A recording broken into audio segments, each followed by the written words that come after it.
Hi guys, welcome back to my channel. This is gonna be a more serious video. I'm gonna try to make this as quick as possible because this is a really uncomfortable topic for me to talk about. So let me just start from the beginning. When I was 10 years old, something really bad happened to me. I was sexually assaulted by a family member, a cousin, who is no longer, has no relations to our family. Most of the family does not contact him. They don't really talk to him. There's very few people that talk to him.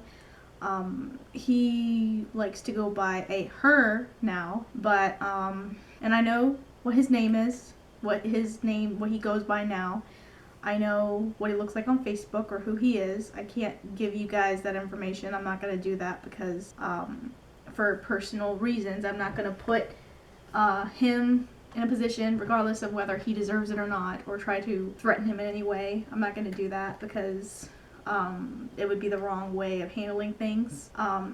Honestly, I can't really do anything. It would be my word against his. It's been 13 years. So to give you guys a little bit of a backstory of what happened, again, I was 10 years old and I was staying with my grandparents. My mom and I were staying with my grandparents because this is when my parents were just separated, when they separated, and were about to get divorced. Basically, I was staying with my grandparents, who I call my Mima and Peepaw, and my dad was staying in his camper, and then he'd stay over at his mom's place as well.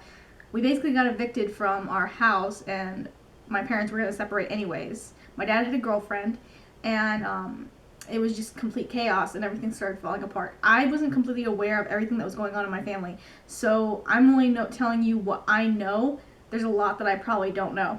So basically, I'm staying with my grandparents, and this guy, who we're going to call A, because his name that he goes by now isn't A, we're going to call A, say that he lived at my aunt and uncle's house. So he was staying there because the people that were taking care of him, the people that were parenting him, sent him there to try to keep him away from the family for a little bit, just so that way he could learn from my aunt and uncle, so they could try to coach him and try to raise him right and try to let him bond with my other cousins.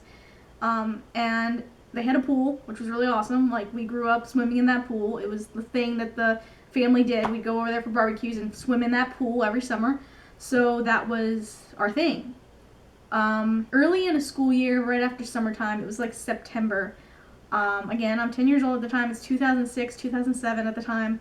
And it's a Saturday. I'm swimming in the pool alone, no supervision, because I'm 10 years old. I don't really need someone to watch me to swim in a pool when I'm literally just a few steps away from my grandparents' house. My aunt and uncle lived next door to my grandparents. So I could walk to my aunt and uncle's house, swim in the pool, and then walk back. And it was always annoying because I'd be freezing my butt off, and then I'd have to get back into this house dripping wet.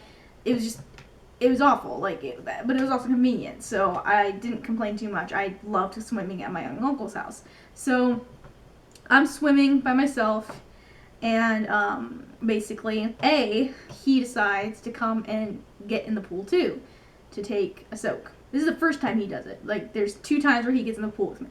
The first time he does it is when he gets in the pool and he's sitting over by the jet that's connected to the pool because there's water shooting out there and everything. I go under the water and his swimming trunks are open and his is plenty visible, and we're talking yeah, I'll let you do the math, that equivalent, that not lying, not exaggerating, and maybe not in width, but that.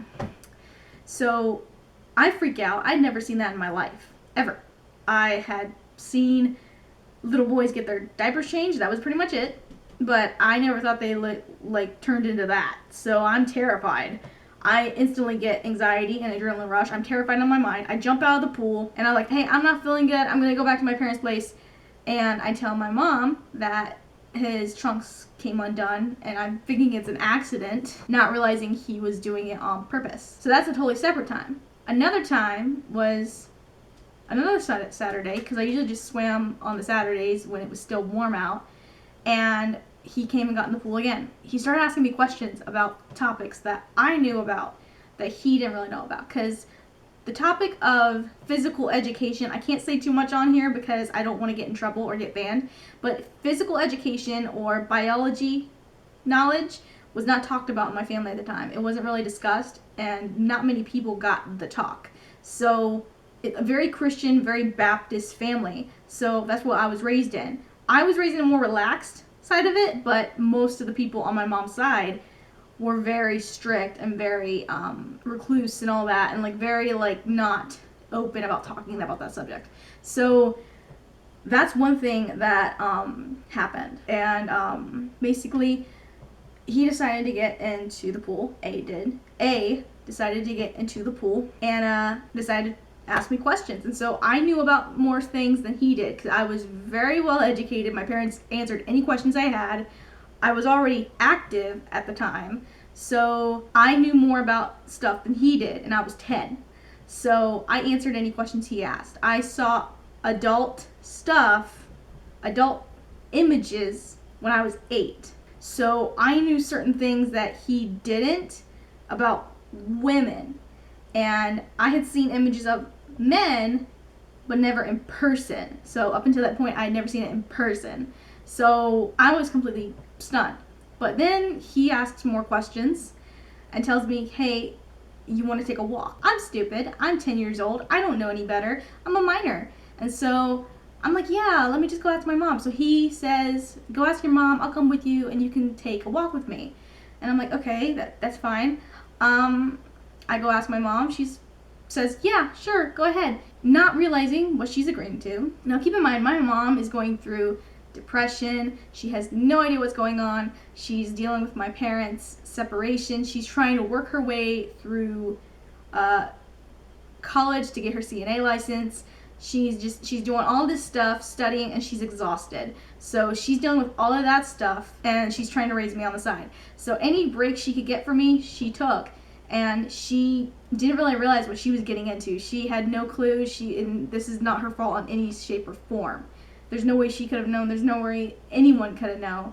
So I don't blame my mom. I don't blame anyone but A. I only blame him. And I'll get to that in a minute. But seriously, he decides to take me into the woods and ask me more questions and decides to kiss me and all that. And then it progressed to other things. He asked me to do things, and I did them because I was scared. I thankfully did not lose my innocence, my V card. I didn't lose that. So I only did things with, I'll let you figure that out. If you don't know what I'm talking about, then yeah, I only did things that didn't involve Miss Cookie, okay? But basically, I did as he asked. I did whatever he asked. And I'm terrified, I'm crying, and then he forces me down. And I blacked out. I blacked out after that. And I then turned my back away, and then he grabs my shoulder and says, you don't have to do anymore if you don't want to. And I'm like, yeah, I don't want to. I'm nervous, my stomach hurt. And so I kind of run back to where people might be able to see us, and then I just go home. And after that, the rest of that day felt really weird. I didn't feel anything. But it's when I went to school the following Monday that things started happening. I started seeing flashbacks to what happened, images, and I started having an anxiety attack. And I had never had that feeling in my life. Ever, ever, ever. I was seeing flashbacks. I was scarred emotionally. I went and told my teachers what had happened. I told them that I had been raped, and they called social services, and an investigation was opened up. My mom picks me up. She's terrified. She's hysterical. She's like, not hysterical, but she's like so emotional. She's crying, and she's like, what did you do? Like, she's mad at me because she is scared, and she doesn't know how to handle anything.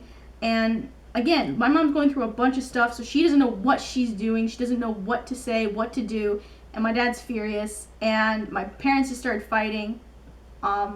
And there was a real chance I was going to be taken away from my parents. But thankfully, they did 50-50 custody, so I didn't get taken away from my parents, and that's a whole different story.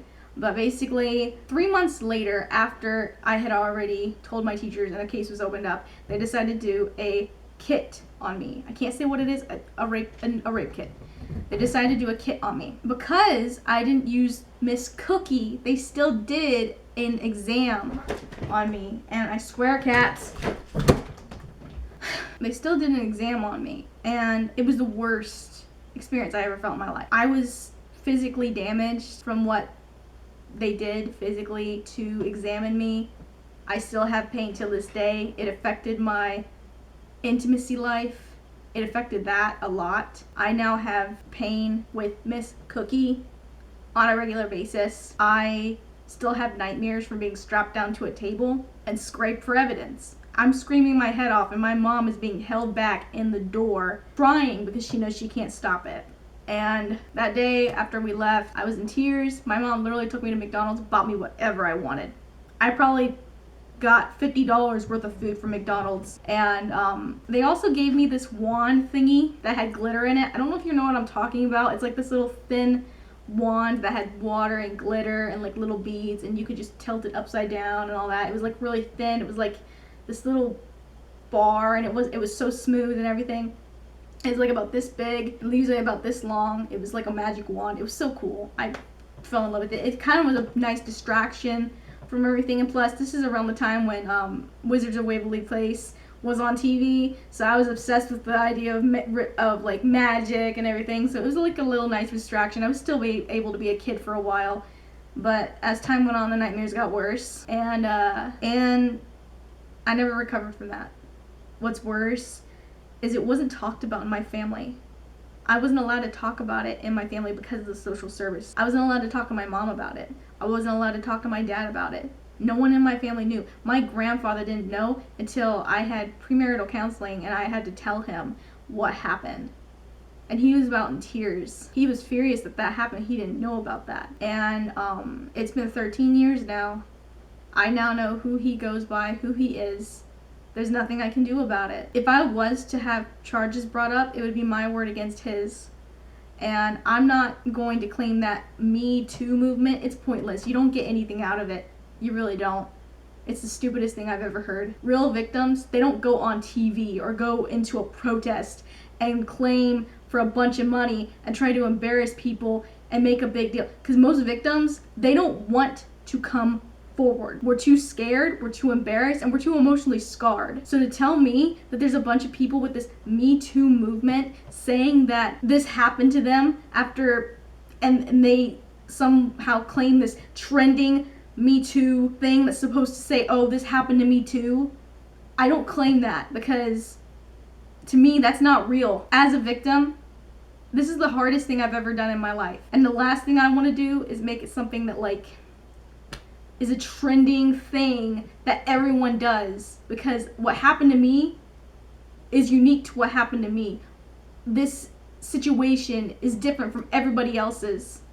It wasn't a celebrity that did this to me. It was a random family member. And that what made me so mad when I saw this Me Too movement all over the freaking TV and the news and all that BS. It made me so angry, because here were all these women claiming to have celebrities do certain things to them, yet it was being blasted all over the TV. But if it had been an average person that had done it to them, no one would have cared. But oh, it happens for someone claims that a famous person did it to them, and suddenly people care. That's why I don't agree with the Me Too movement. I'm not claiming that. I'm claiming that, actually, I'm not claiming anything. I'm telling my side of the story. And I'm just hurt. There's nothing I can do. Again, it would be my word against his. And I wanted to share that with you guys, because not all of us come forward because we know better. I'm not going to ruin my family's life or my family's lives to make a point or to press charges. If I did press charges, I don't know how that would even go about. That would involve lawyers, that would involve money that I don't have. Why should I have to pay someone to get the justice that I deserve for something that happened to me? I shouldn't have to pay a dime. I've already paid enough in emotional scars, trauma, PTSD, and so I'm done with that. I guess this is my form of closure. It's not going to heal everything, But I wanted to tell you guys that. I tell you guys the truth. Why I have a bunch of mental health issues. Why I am the way I am. And so, that's my side of the story. And I hope this video, I don't know how anyone could like this video, but this is my side of the story. This is my truth. I'll see you guys in my next video. You know where my social media is. Comment down below if you have anything to say. See you guys later.